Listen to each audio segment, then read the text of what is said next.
3-minute long self-conscious with us. Yeah, right, I know, everybody's... There you go.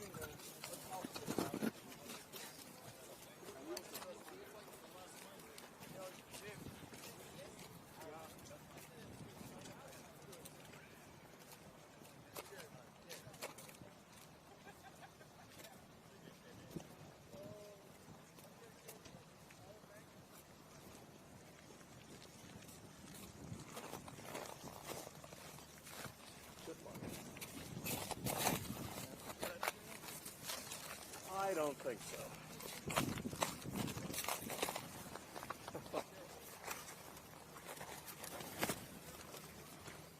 I pay taxes because of why?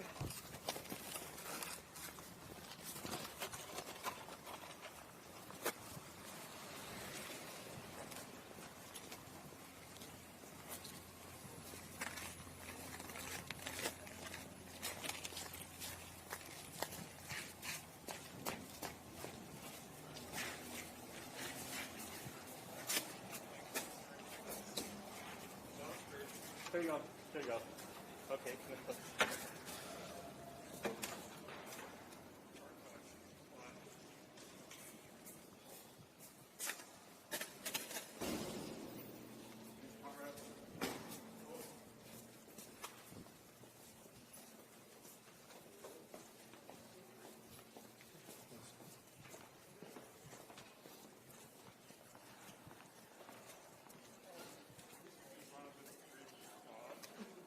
You got it.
Check, check, check.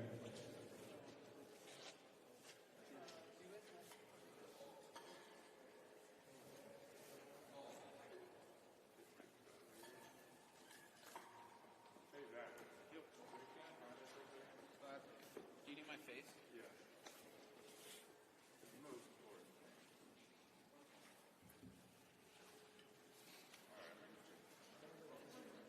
Audio good?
Acting behind the podium a bit more so we have like a nice shot.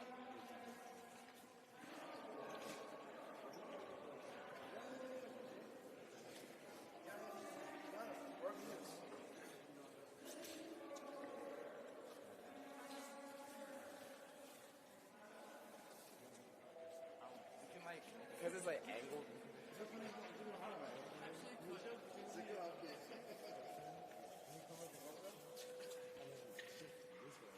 This is angled. Yeah. It's like, It's like 3 people. Yeah.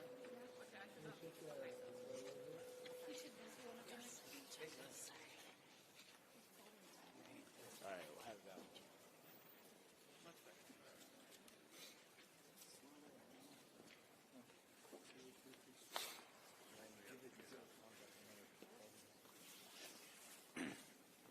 Testing 1, 2, 3. You guys can hear me?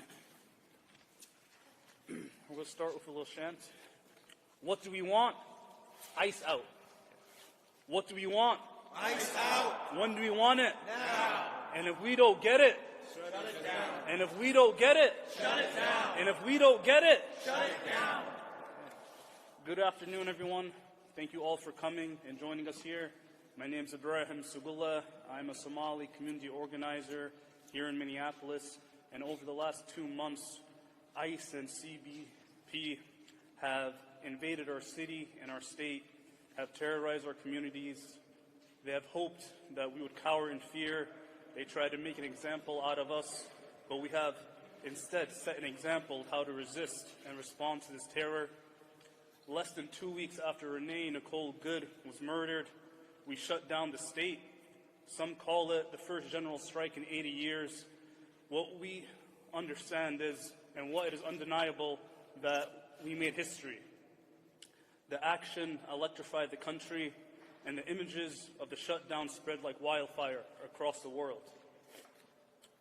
The morning after this historic show of people power, Custom and Border Patrol killed another member of our community, Alex Peretti. This horrific, disgusting execution-style murder was what Trump hoped was to knock the energy out of us, knock the wind out of us. He wanted us to back down, but instead we're going to double down. There will be no business as usual while ICE terrorizes our community. Minnesota-based Somali and Black student organizations, small business owners, faith groups, community organizations, and more have made a call to shut it down this Friday and hold a mass demonstration at the Government Plaza at 2 p.m. Minnesota calls those all across the country to join us. In the last 24 hours, over 1,000 organizations have endorsed this call, and it's gone viral. Last Friday, Minnesota showed the country how to respond to these attacks. Now it is time to spread the spirit of resistance across the country. To start off, the first speaker will be the President of the Somali Student Association at the University of Minnesota, Dahir. Round of applause.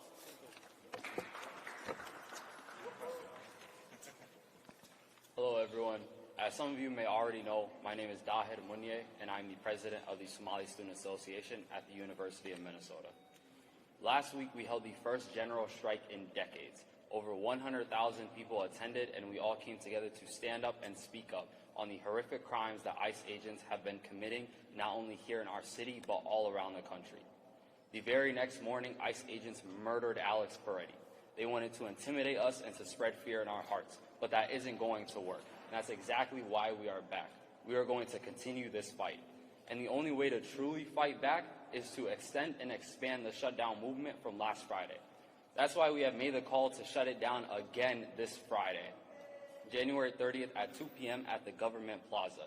Over 100,000 organizations have already endorsed us in this nationwide shutdown, and we are asking you guys to please join us.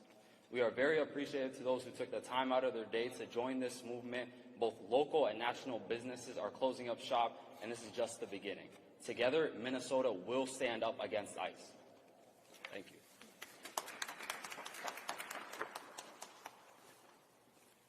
Thank you, Dahir.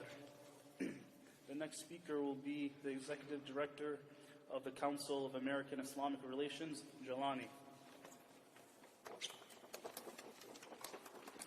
I want to be very clear that Minnesota is leading the nation at this moment. We did not choose this moment, but this moment chose us.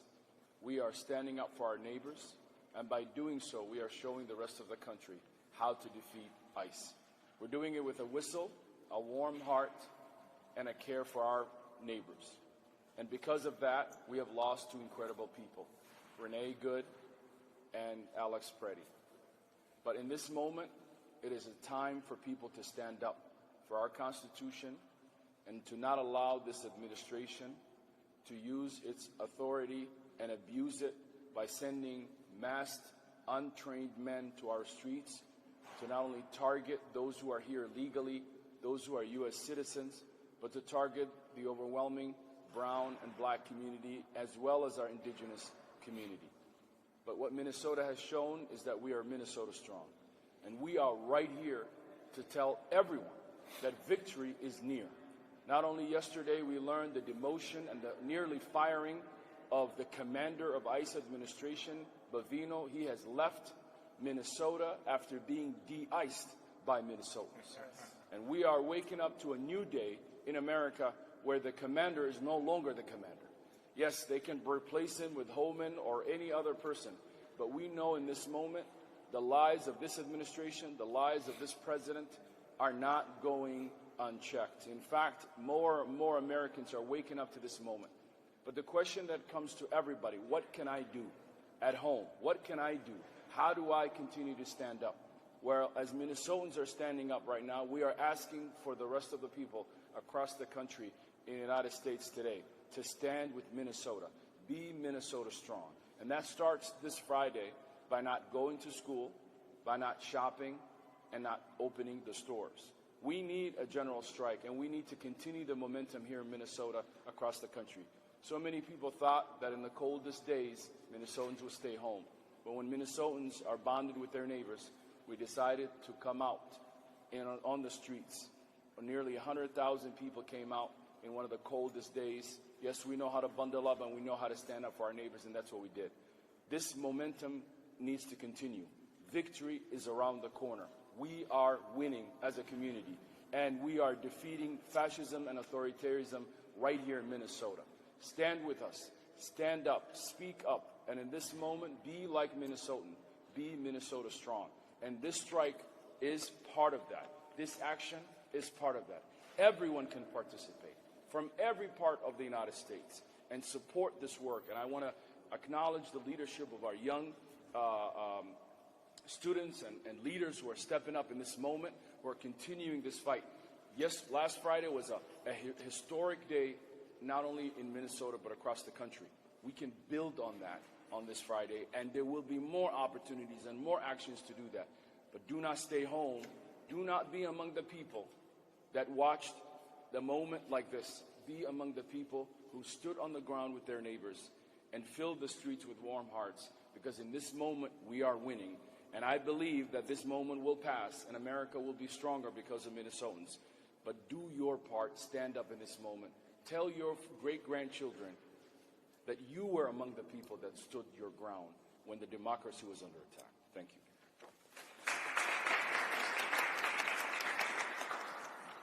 Thank you, Jelani. Next speaker will be Rod Adams from the New Justice Project, Minnesota. Thank you. Again, my name is Rod Adams. I'm the Executive Director and founder of the New Justice Project Minnesota. So as Jelani just said, last Friday, there's close to 100,000 people in the streets marching to push ICE outside of Minnesota.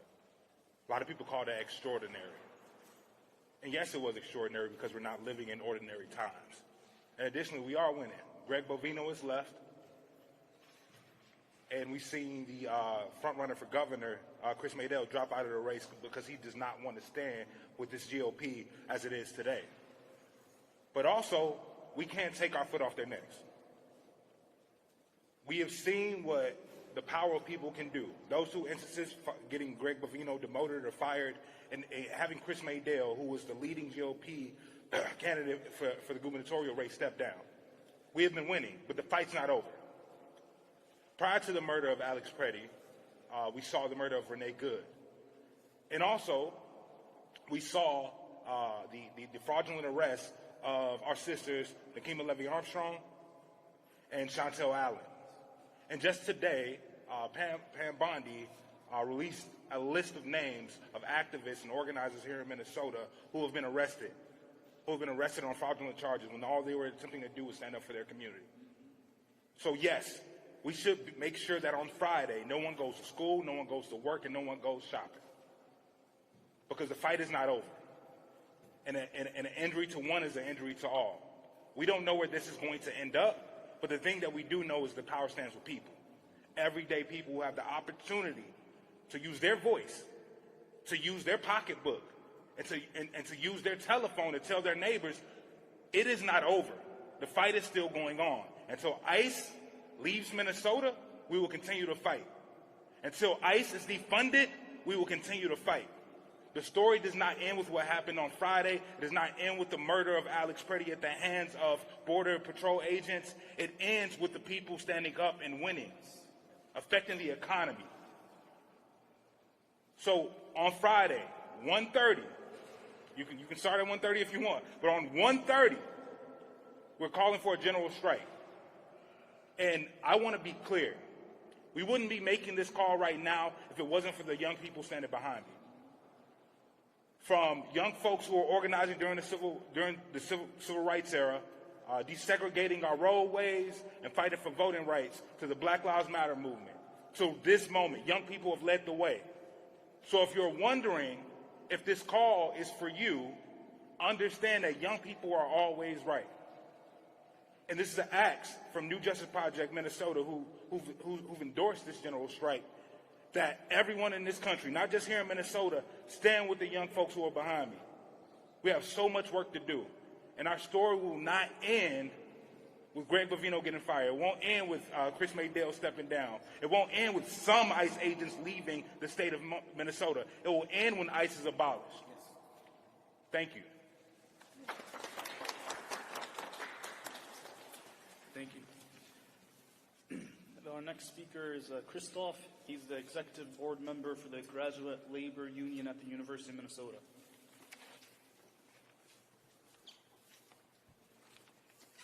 Hello, everyone. I apologize if my voice is tired and cracking. I've been protesting since Saturday. I've been gassed. So I apologize for my voice again. My name is Christos Charakas, and I am the Chief Division Steward for the St. Paul Division of the Graduate Labor Union, Union Electric, Local 1105. I am a student, a researcher, a mentor, and teaching assistant. I've lived in the Twin Cities for my entire life, as 32 years. My feelings about the current state of our great cities are mixed. On one end, I have a deep sadness and a burning anger in opposition to the horrible treatment of my neighbors and friends. At the same time, I feel an overwhelming pride in and solidarity with the hundreds of thousands of Minnesotans that have been showing up and standing up against authoritarianism for this last year, for the duration of Operation Metro Surge, which is a lame name, by the way, and especially on the days following the deaths of Renee Good, Alex Peretti, and I don't want to forget Keith Porter Jr., who did not have the video evidence to give his side of the story before his life was taken. These are the names spread far and wide, but there were 32 people who died in ICE custody in 2025, including the strangulation of Gerard Lunas Campos and Victor Manuel Diaz. And there have been 16 instances of ICE shooting civilians in the last 7 months. And beyond this, there have been an untold number of violent incidents and intimidation acts since the current administration took over. I want to take the time to tell some of the stories of these non-lethal events. I hope this helps those listening understand that ICE cannot just stop shooting citizens in the street and everything will be okay. ICE must get out of our cities entirely. ICE out. ICE out. At the end of last semester, we had a young Somali student in our class come to us holding back tears. Her parents had been taken, and she didn't know what to do. She had other family members to take care of and didn't know where her parents were. We were able to accommodate her on the academic side of things, but knowing how kind this young girl was and how she has been treated over the last months, it makes me angry. She's been called garbage, had her parents taken away, and has had to deal with an increase of hateful, racist rhetoric, both online and in our communities. She does not deserve this. No one does. The other day, a family member of mine found Ziploc bags filled with printouts of racial slurs and caricatures, one of which was of George Floyd, and an outright claim to hate Jewish people and people of color. Dozens of these were dropped off among the neighborhood throughout St. Paul and Minneapolis. Upon bringing these to the police, they responded with, "We've seen worse, just throw them away." It makes me sad, and it makes me very angry. I have more than one friend from my days as a chef who will not leave their home due to fear of being detained, and childhood friends who have closed their businesses indefinitely. They are documented, but that doesn't matter. It just makes me so sad and angry. A friend working in a school store talks of it being almost empty and hearing whispers on the wind that ICE is waiting outside buildings and taking students. I have heard of students and friends spending all of their time off helping with rapid response so more documentation of violence can happen and more de-escalation can hopefully be achieved. They also spend their time bringing groceries to those trapped in their homes or other places. They're at late-night community meetings trying to reach as many people to help as possible before getting up in the morning for another 8 to 10-hour workday. I see the exhaustion in their eyes and the anxiety in their gait. It makes me proud, but it makes me sad. What has the university done? Provided a link to mental health resources, made most doors keycard accessible, and given us empty words of comfort as they wash their hands of what ICE will do and is doing on our campus? That makes me angry. If the university cared, they would take a stand against ICE. They won't even mention them. Our faculty members have all had to come up with their own plans for how to deal with students in fear. Our campus security has not been given a plan whatsoever. Business as usual cannot go on and will not go on like this. That's why I and the Graduate Labor Union have endorsed and called upon the university to participate in another day of shutdown operations. In respect of Alex Peretti, a UMN alumni, of Renee Good, a caring neighbor, and of Keith Porter Jr., killed in silence. Shut down in respect of all the university community members, stories I've just told, and the untold suffering of my international students, friends in my cohort, the postdocs stuck in their home countries, the international faculty members who brave this world to advise and teach us. For me, who looks at every license plate and tinted window in expectation and readiness to risk what I must to protect those I care about. And on Saturday was gassed, surrounded by flashbang grenades, tear gas, and men in masks with batons at the intersection of 26th and Nicollet in Minneapolis. I want to share one last story with you. There was a video yesterday circulating of an ICE agent telling a man that, quote, "If you raise your voice, I'll erase your voice." Well, I'm raising my voice, and I am not afraid of you. Let us raise our voices together to show him, to show all of them, we're not afraid of you, and we do not want you here. ICE out! ICE out! ICE out! ICE out! ICE out! ICE out!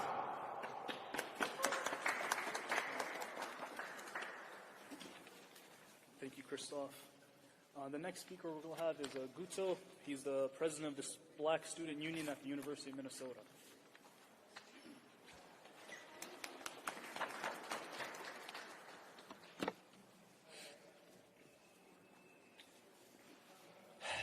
Hello, everyone. Unfortunately, I have to be back here today. But it's not too unfortunate for me because at the end of the day, I'm here as a student. My name is Gutu Chinkiso. I'm president of the Black Student Union at the University of Minnesota. I'm back here today to continue showing the undeniable power of student voices. The voices that refuse to be ignored and refuse to be silenced. To remind people that students are not passive. We are organized, we are informed, and ready to lead.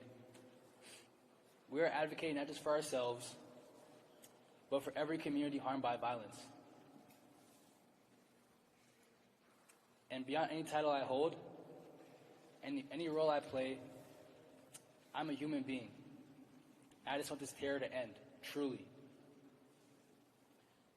Last week, we stood outside in negative 30-degree weather and showed the country and the world that Minnesota will do whatever it takes to stand up against the terrors of ICE. We showed courage, we showed unity, we showed power, and they're afraid of that. And how did they respond?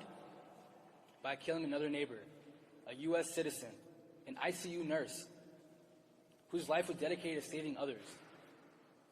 Say his name, Alex Peretti. Alex Peretti. This was deliberately done to push us to continue to feel helpless. But we can't fall into that mindset. That has never and will never work. The only reasonable response to this violence is to continue to expand. The general strike we began last week, we want to continue to push that. This Friday, January 30th, we call on you all yet again and all the people across the country to make this nationwide. This is a shutdown against racism. It's a shutdown against terror, and it's rooted in a long legacy of resistance. Black student unions were not created to be quiet in moments like this.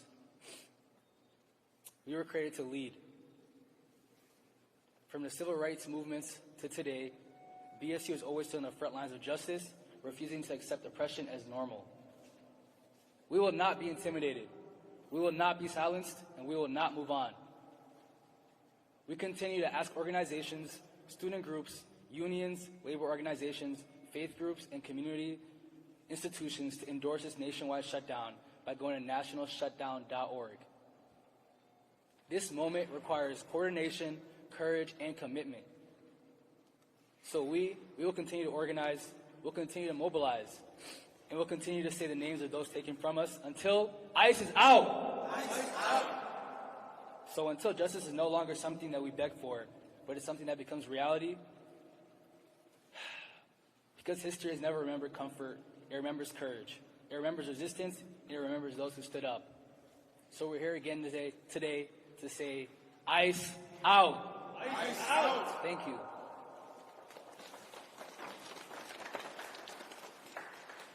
Thank you, Guto. And the next speaker is Suleiman from CARE. My name is Suleiman Adhan, Suleiman, last name Adhan, Adan. I'm the Deputy Executive Director at CARE Minnesota. I'll speak plainly. The powers that be don't want us to continue to march. The powers that be don't want us to continue to protest. The powers that be don't want us to show up at the Whipple building and standing up for our brothers and sisters that are detained. The powers that be don't want us to show up at the memorials. The powers that be don't want us to lift the names of those like Alex Peretti and Renee Good and Keith Porter. They don't want us to do that. The powers that be don't want us to show up in the people's house at the state capitol and march up to the governor's office. The powers that be want us to only announce a nationwide shutdown inside City Hall. They don't want us to march into City Hall. And I echo those that came before me, the student leaders as well, that we will continue to march, we will continue to protest, we'll continue to document until ICE not only is out of the city of Minneapolis, the state of Minnesota, but ICE is out nationwide. Thank you.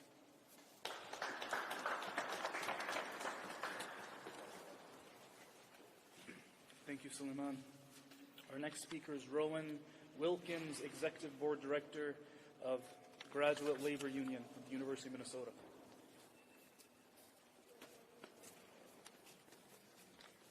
Hi, my name is Rowan, and I'm on the Executive Board of UMN GLU UE, Local 1105.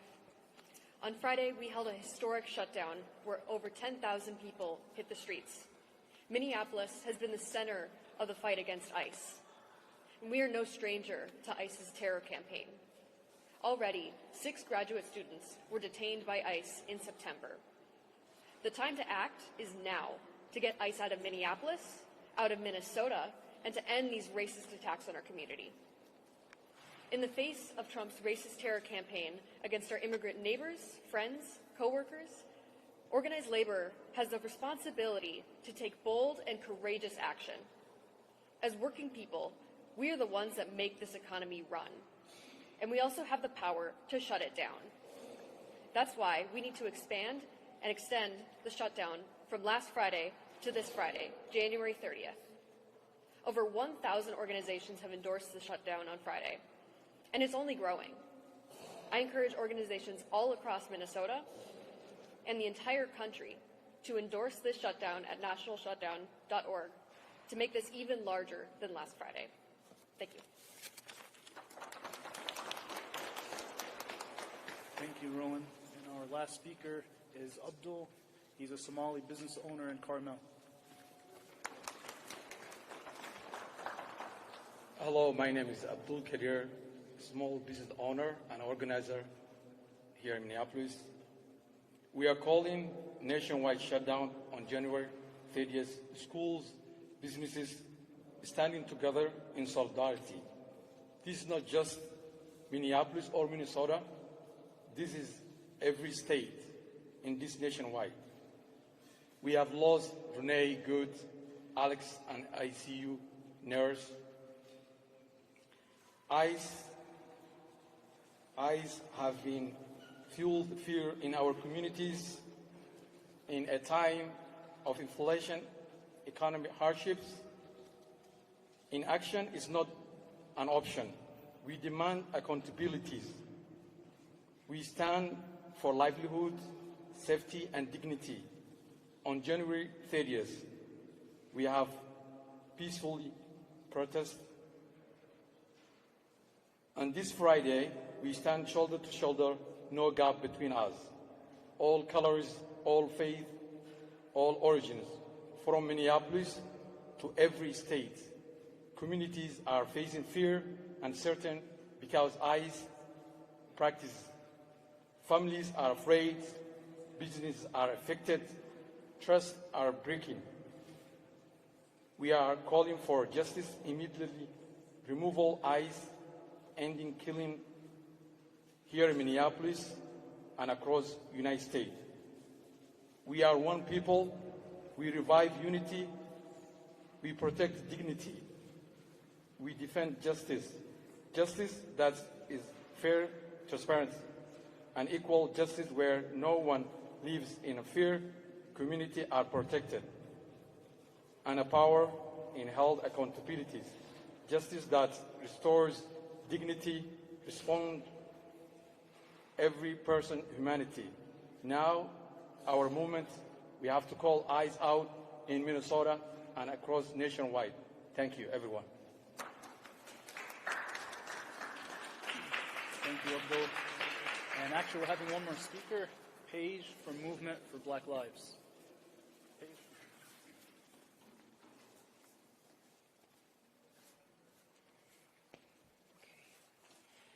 Hello, my name is Paige Ingram. I am the Cross Movement lead organizer with the Movement for Black Lives. We are an ecosystem of Black-led organizations who've been working together since the Ferguson Uprising to uplift Black leadership and Black communities in this moment. But more importantly, we're here to support the Black youth and students who have called for us to go on strike, who've made the courageous call for us to escalate, that we did not want things to end on the 23rd, but that we need to continue to build power together.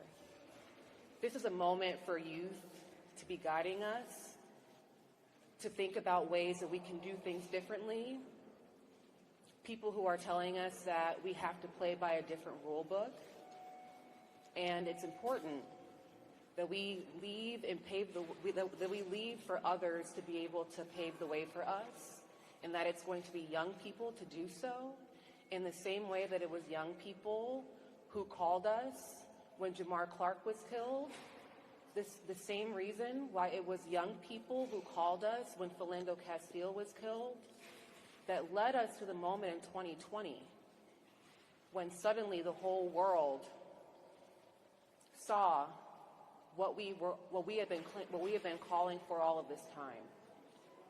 So it's our time now, as adults, as people who call ourselves leaders and organizers, to take the brave step, clear the space for young people to tell us what we need to do once again.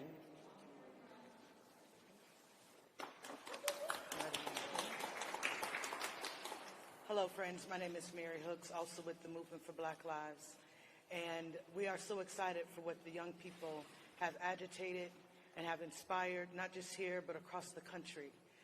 When young people and students take action, that opens up all of us to an opportunity to see that there is a different possibility from the ways we are living now for what could actually happen. And I'm grateful to see their leadership thrive in this moment. And in as much as we are supporting around the strike, we are also want to make it very clear that there are some things that as a community of people, as a global community, that we have to strike. Beyond our resources, our labor, we have to strike this notion that we don't belong together. We have to strike this notion that there are some people who are deserving of peace of mind, safety, homes, and there are others who can get their doors kicked in and tear gassed and be pulled out of their homes. We have to strike this notion that our destiny lies in the hands of a fascist government. If we want something different, if we want to be different to one another, this is our moment. This is our moment to demonstrate and to show our young people that what they're doing is not in vain, that what we can do together is way more powerful than the fear tactics we see coming from all levels of government. This is our moment. This is our moment, beloveds. And I'm so grateful, and we're so grateful at the Movement for Black Lives to be led by young black people, young people generally, and all oppressed people across the globe who see and understand that we belong to each other. Ashe.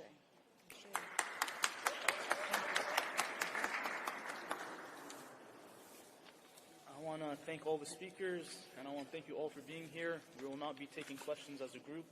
Hussein is our press liaison. You can go to him for names, spellings, and any questions you have. Thank you. And we'll see you guys out in the streets on January 30th. See you out in the streets. Ice out.